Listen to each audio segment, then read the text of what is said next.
The opinions expressed in this program are for general informational purposes only and are not intended to provide specific advice or recommendations for any individual or on any specific security. It is only intended to provide education about the financial industry. To determine which investments may be appropriate for you, consult your financial advisor prior to investing. Any past performance discussed during this program is no guarantee of future results. Any indices referenced for comparison are unmanaged and cannot be invested into directly. Any references to performance of securities are thought to be materially accurate and actual performance may differ. As always, please remember investing involves risk and possible loss of principal capital. Please seek advice from a licensed professional. All right, everybody, welcome back to another edition of the Daily Dots. Chase here flying solo with you and a little bit of housekeeping. I'll be here the rest of the week, maybe Monday, maybe not, and then I'll be out until October 13th. So you're going to have Zach, or maybe even occasionally not a show along the way. Just a heads up, but I'm still with you the rest of this week, and like I said, maybe Monday. I'll go through markets, and then I got a few items as usual.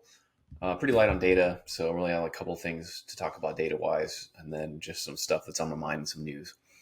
Today, the S&P closed down 0.28, 2 days in a row down a little bit. The Qs are down 0.35, small caps down 0.9. Equal weight was down 0.23, Mag 7 was up 0.1. I think that was maybe literally all Tesla, though. All world ex-US down 0.56, and that's because the dollar was up 0.68. The dollar is something I'll talk about here in a little bit.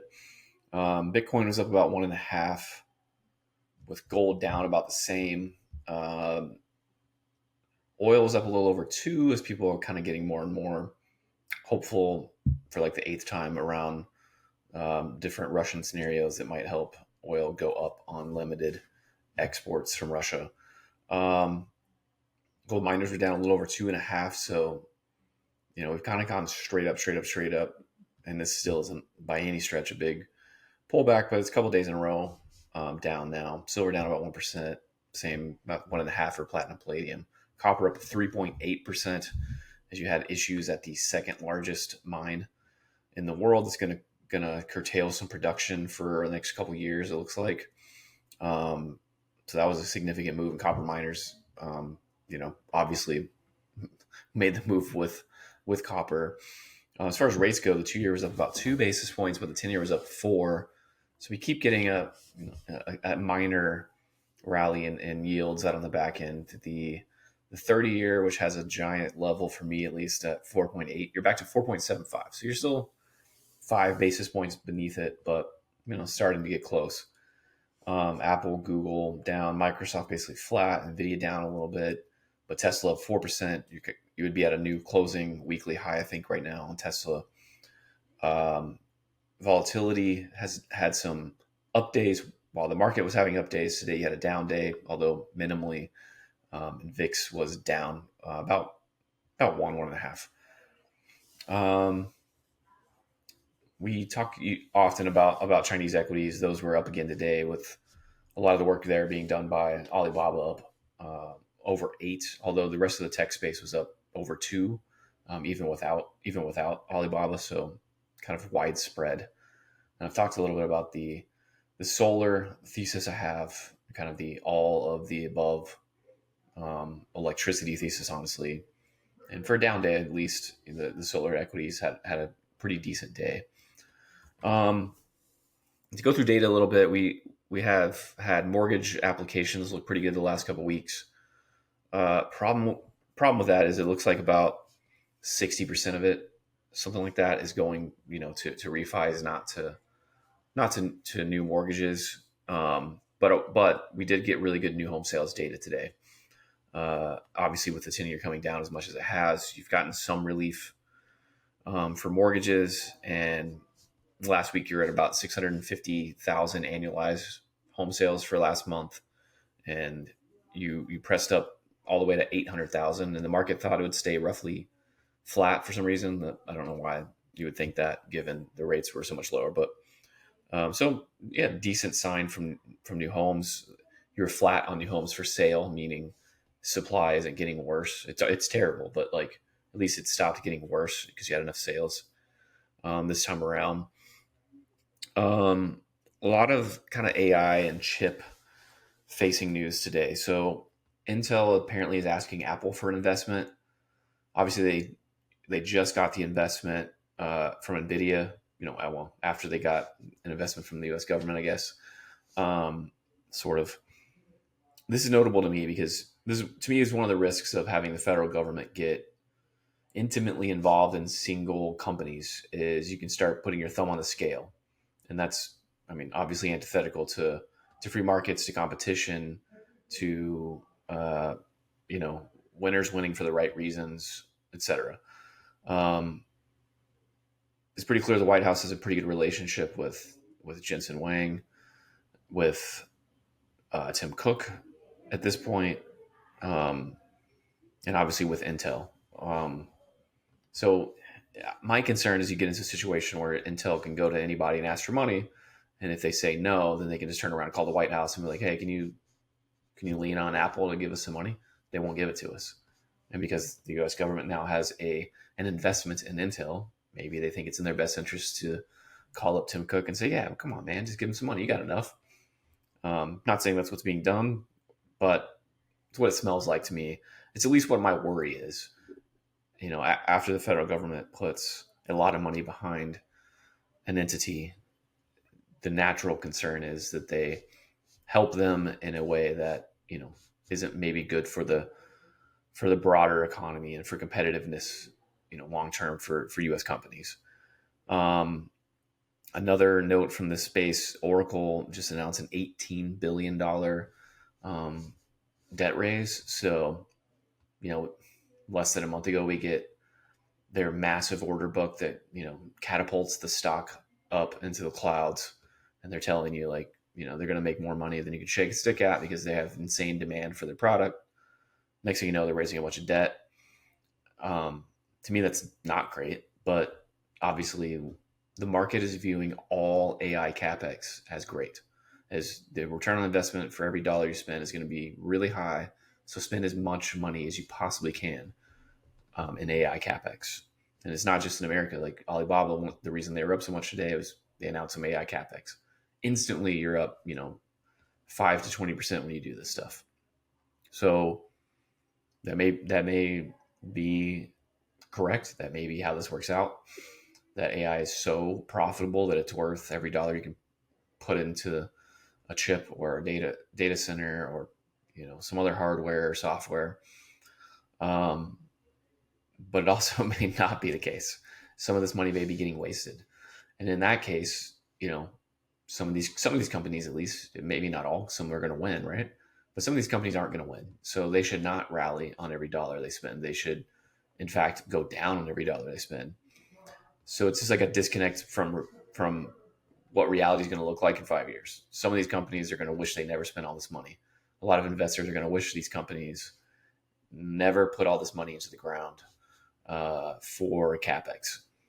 Now, figuring out which ones, obviously very difficult. And if we could do that, we would be having a great time here. And we can't.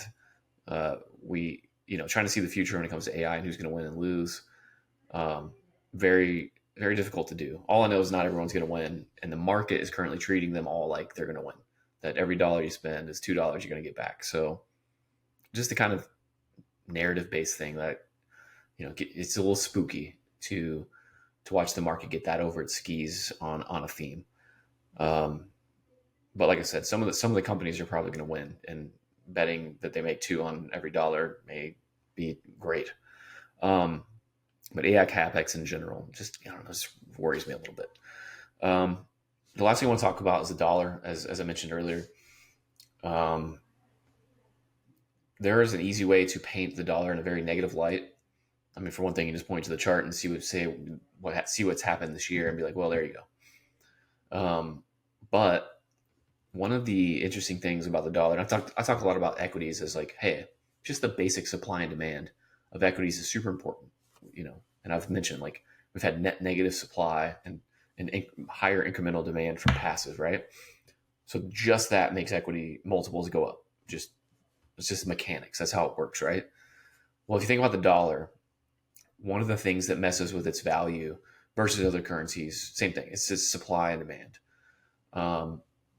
If you think about it, in a lot of ways, the U.S. does not export a lot of goods. Like we don't make a lot of stuff people want. especially not enough to balance our trade or even close. But what we do essentially export is money.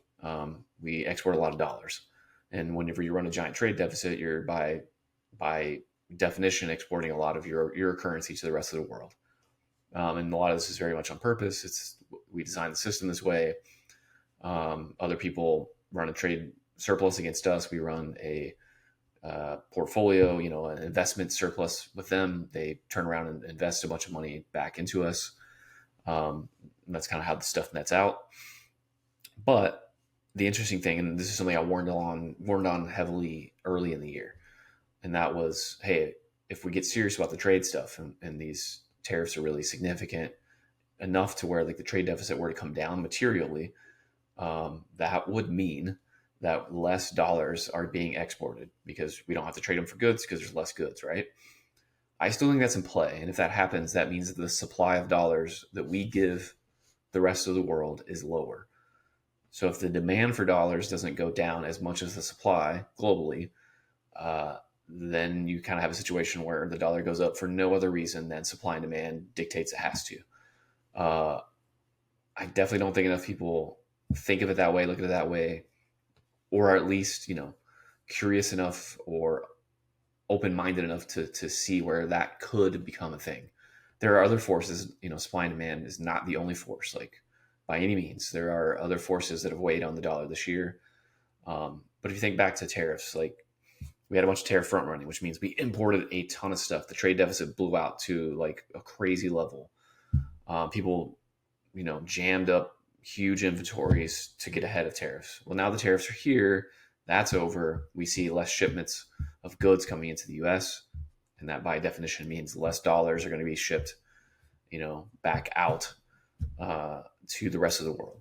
So like finally that kind of worm's turning.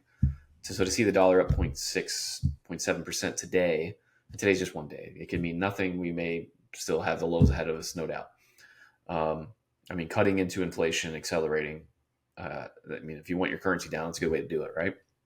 So we can easily still have a lot more downside. But to see the dollar down, up, almost 0.7% in one day, it's a big move for the dollar in one day. It's essentially on no news. You could argue, some stuff like about some data or Fed speeches or, the Fed's not as dovish as we thought they were going to be a week or two ago. You can make all those arguments, but to me, dollar was up a good bit on virtually no news. If that keeps happening, then you have to start entertaining the fact that the dollar might rally for no other reason than the supply, the exports of dollars, if you will, from the U.S. to the rest of the world aren't high enough to satiate the demand, and that supply and demand gap means, the price of the dollar has to go up. The opinions expressed in this program are for general informational purposes only and are not intended to provide specific advice or recommendations for any individual or on any specific security. Any references to performance of securities are thought to be materially accurate, and actual performance may differ. Something to keep in the back of our head, and especially for us, at Bulwark, we have our commodity portfolio is definitely bigger than your average investment operation. Like we really like commodities. We have expertise in it, so we tend to have more than whatever their percentage of the S&P is. We have more, like almost all the time. So because of that, if the dollar were to go ripping higher, we would have to bring down that heavy concentration we have into commodities. We would have to be long dollars to offset some of it. There's like different things to just reduce that attack surface area we currently have to the dollar moving higher in a material way. I think the hardest thing would be if the dollar were to rally, 3, 4, 5%, and then just go back down. Because part of this is positioning. Like you look at positioning, everyone's kind of short the dollar and no one likes it. So you could get a squeeze higher for literally no reason other than positioning having to unwind. So getting positioning back to like a baseline and then seeing if it's macro doing it or if it's just this supply and demand things. It's going to be hard to do in real time, but it's going to be important to do in real time. So that's something that's going to be a big focus for me in the next, call it year. Plus, we have these rate cuts that are happening and scheduled to keep happening. It looks like if those would kind of melt away, let's say inflation, is closer to 4 than 3, 4 months from now, 6 months from now, whatever, and it looks like the labor market has actually bottomed and is improving, then all of a sudden I think the Fed has to say, just kidding, on all these cuts they were going to do. And that could be a catalyst to get the dollar higher too. So you could have like these macro reasons, these economic reasons that aren't just supply and demand of dollars, that push us higher as well. But I just wanted to kind of put the bug in everyone's ear to think about pure supply and demand of dollars and how a smaller trade deficit could actually impact that in a way that very kind of counterintuitively gets the dollar higher. Because I think if you get a few more days like today where you rally pretty significantly for no apparent reason, at least in my opinion, because I don't think anyone cares what Mary Daly says or what Austin Goolsbee says, like whatever.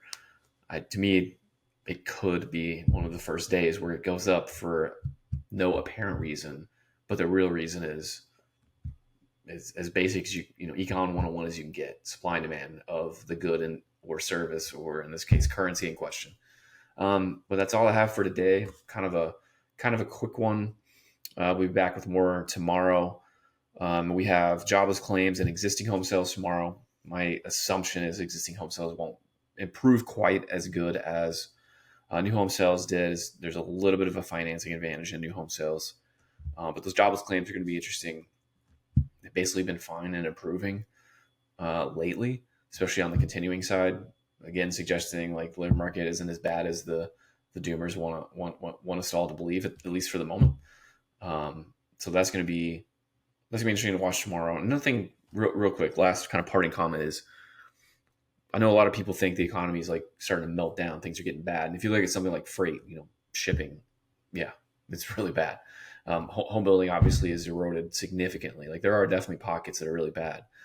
But if you look at cyclical stocks versus defensive stocks, I mean, cyclical stocks are crushing defensive stocks. It's telling you, no, economy's fine. Like, is it great? No, but we're growing. It looks like 3%, and cyclical industries are beating defensive industries. Like,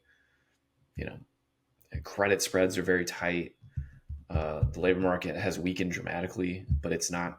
We're not losing jobs. We don't have spiking unemployment. So there is that possibility that the economy is actually kind of turning up higher, and we're kind of more like an early cycle than a late cycle thing. I'm frankly 50-50 on the early versus late cycle, but just a thought. And again, if we are early cycle and not late, then the dollar, it is mispriced at 97.85. It should be over 100. So we'll keep an eye on that as we go forward, and everything else. But that's it for me today. Don't forget, you can download, subscribe, knowyourriskpodcast.com. Google Know Your Risk Podcast. Check us out on YouTube and everywhere else. All right. Cheers. Investment advice cannot be given without a client service agreement. Zach Abraham is an investment advisor representative of Trek Financial, an SEC registered investment advisor. Bulwark Capital Management is a marketing name only and does not carry a separate registration.